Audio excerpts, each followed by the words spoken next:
Hingga kini sosok penyewa rental milik Burhanis belum juga terungkap. Burhanis sebelumnya tewas dikeroyok ketika hendak mengambil mobilnya yang dirental oleh seseorang berinisial RP.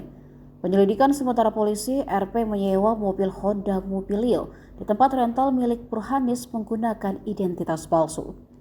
Kapolres Metro Jakarta Timur Kombes Nicholas Ari Lilipali mengatakan saat melaporkan kehilangan mobil rental, Burhanis mengatakan RP menyewa Honda Mobilio itu selama 2 bulan sejak November 2023 seharga 6 juta rupiah per bulan.